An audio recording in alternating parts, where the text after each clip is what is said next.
So how do I get her to have sex with me? Yep. Somebody actually said that. He was talking to the talk show host. He said, I need the formula. I want to have sex with my wife, and I need to know how many times I need to do the dishes before she gives me sex. So welcome to Singles Mingle, the flirting sequence on touch. There is no panacea. There is no one size fits all. No. Do this and it's always going to work. Nope, that doesn't exist.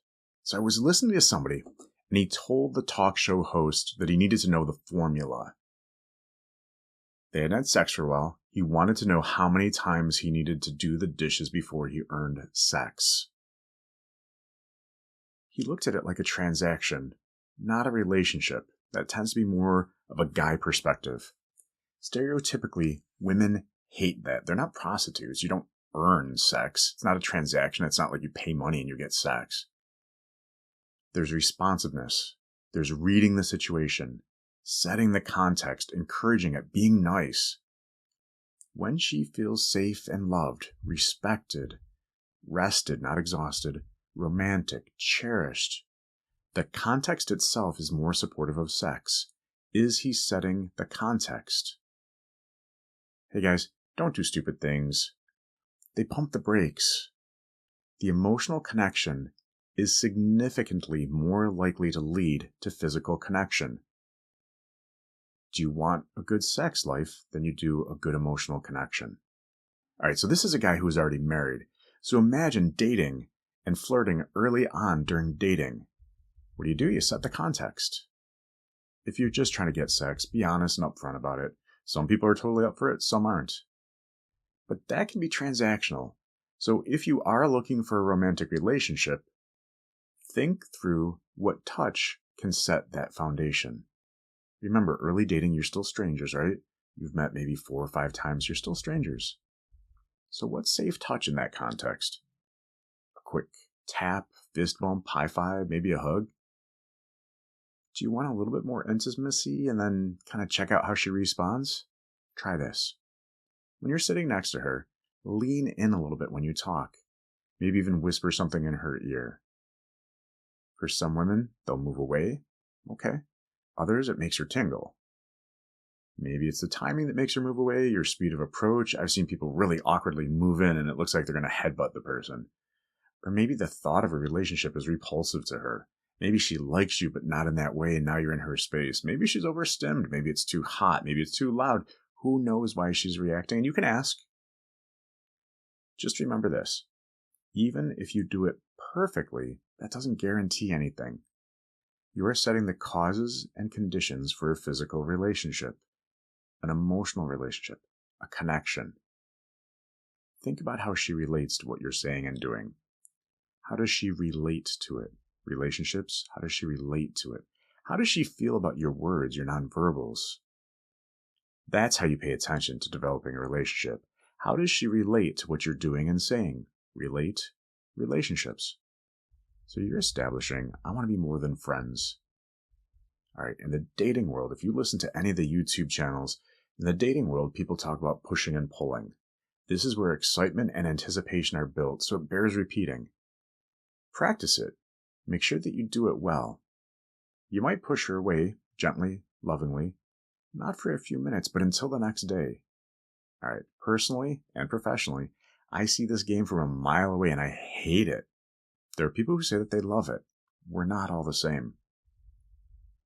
For some people, if you don't respond to a text for 5 or more hours, unless you have a job that requires that, you've broken the norm, you've broken a rule. So imagine not texting for 5 hours when your norm was every 2 hours, every 3 hours. All right, so what if I told you that some people have the rule that texting means more immediate, like under 2 to 3 hours? Naturally, it's context dependent. But if you're doing well, and then she doesn't text for 7 hours, what does that mean? Try that on emotionally. How does that feel? She has not replied to your text in 7 hours. What's going through your mind? What stories are you writing in your head? What conclusions are you jumping to? Did you check it out? You have some assumptions there, don't you? You told a story without really knowing, and you jumped to conclusions. Check it out. All right, same concept. You've been texting. You write her a text. 12 to 14 hours, she responds. Let's say it's, good morning, and she replies to it at 9:30 p.m. All right, what does that feel like? Do you like that feeling? How does that land emotionally? All right, so guys, I keep hearing that guys do this to women all the time. I'm a guy, so I only get it when the women do it. The most common patterns that I have seen is that, he sees her as withdrawing when she does this. If he sees her withdrawing, what do you think he's going to do? Is he going to complain or withdraw? Well, in this instance, he withdraws to emotionally protect himself. Now, she sees him withdrawing, not realizing it's a reaction to her bad behavior, perceived or not bad behavior. She withdraws to protect herself. So again, fear and protection. I'm afraid my ego doesn't like this. I don't want to get hurt, so I'm going to pull back. Think about how many of your actions, especially during flirting and early on in the relationship, are to protect yourself. And you're not really protecting yourself, but you tell yourself you are. So she withdraws, and then he further withdraws. Now they're in that downward spiral. Sue Johnson calls this the withdrawal waltz. It kills romance. It actually kills relationships, too. It was meant to be push-pull and flirting, but it can cause injury and misunderstanding. The other one that's really common is that the person protests about the perceived pulling away. What the heck? Where are you? I thought we were getting along just fine and you ghost me? I get it. I get the feeling, but how you describe that, not going to work for a lot of people. Instead, try saying this. Hey, I miss connecting with you. I like it when I feel close, and I sense that you're pulling away. I'm not sure if I'm right, but I want connection. Can you help me understand what's happening? Imagine the level of courage and maturity that person just demonstrated. When you see somebody who has that level of maturity, that level of bravery, reward it. It requires a level of maturity and vulnerability that some people, they just refuse to grow into. All right, so stop yourself for a minute. If you were in that situation, what would you do? Let's do the withdrawal one. What would you do if you were the person first withdrawing? What if you found yourself withdrawing because you thought they were withdrawing? What would you do? And then the protest polka. That's the second one where the person protests. What would you do if you were in this situation? How would you say, hey, I'm not liking this? And then how would you respond to what the other person said? Look, we can predict this is going to happen, so practice it. Because if you're online dating, it's going to happen. So flirting, dating, all this stuff is confusing. Why? It's context dependent. You're responsive to the situation. One size does not fit all. There's not always one right answer. People aren't always right. The timing's off. The feelings are off. People are not consistent. So that's why we're confused. But I thought vulnerability was good. Well, yeah. Does the vulnerability help or hurt in this situation at this time with this person? You got to ask all of those or you're not going to get a picture, at least not an accurate one. Does being open and honest kill the vibe? Or does it help develop the framework for a deeper friendship and relationship? Yeah, we all wish one-size-fit-all behavior was a thing. Take away the guesswork, and yet here we are. So the horrible answer is, it depends on the person, the timing, the mood. Apply that answer to almost everything we talk about in dating. Everyone is different. I have had women who love my directness, the vulnerability, my ability to articulate my thoughts and feelings, and others who've been insulted to the core for the same exact behavior. Well, that's part of the sorting process. In my experience, the person who's a good fit will value the things that I value. I'm not somebody who's going to stay with somebody who wants less than healthy. She's not expecting herself to be healthy. She's not expecting me to be healthy. Ooh, I can tell you the drama that's going to come with that. As soon as I know it's not going to work, it is my responsibility to myself and to her to convey that. I know it's not going to work. How do I convey that? Not everybody has that level of courage and bravery. Not everybody wants it.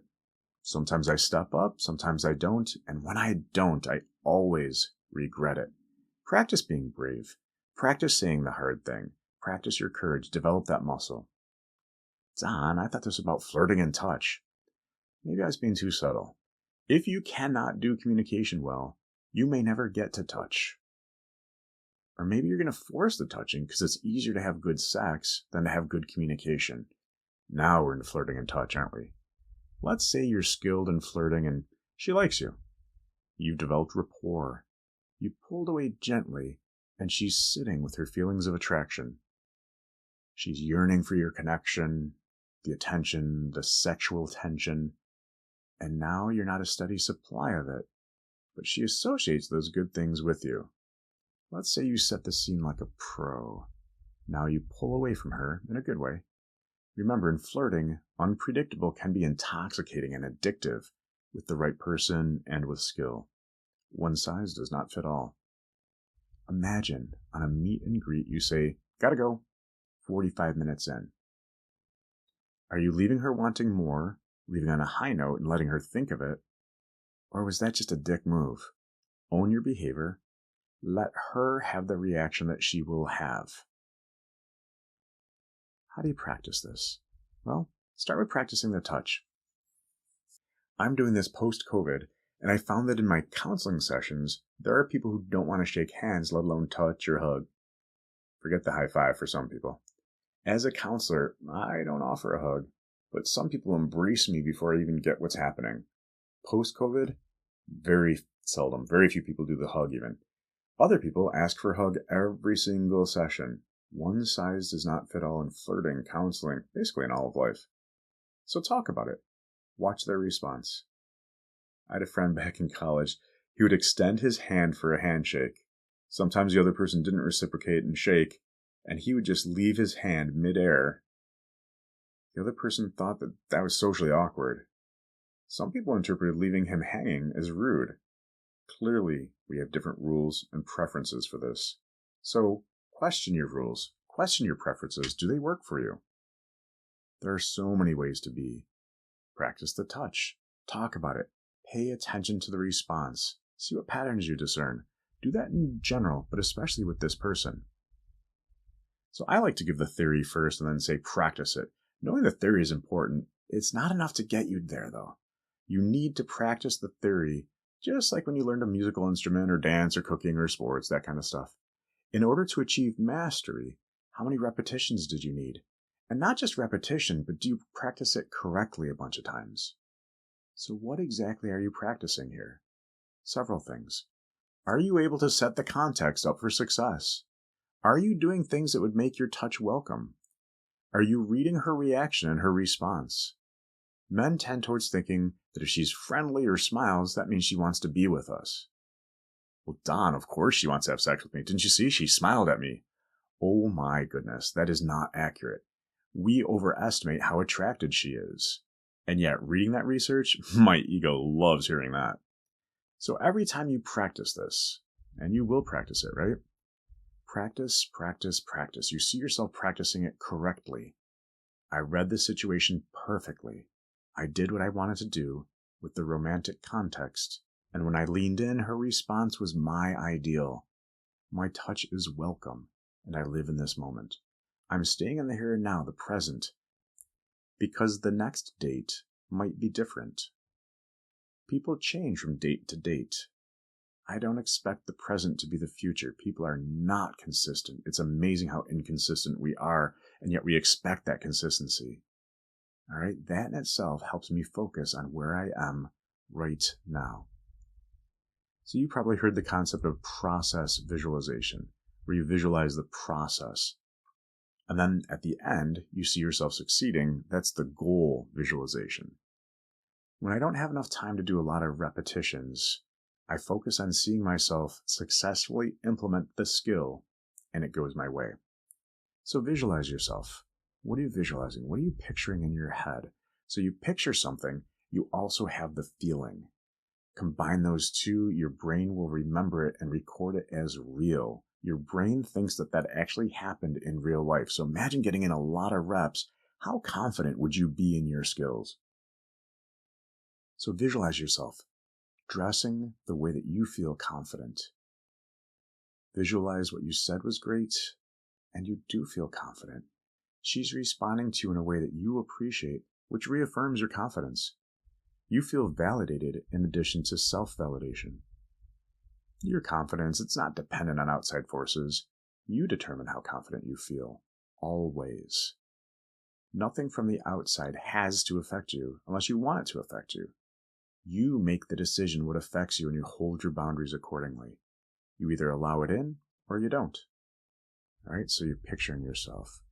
Now, when I say picture and visualize, I mean use all the senses, right?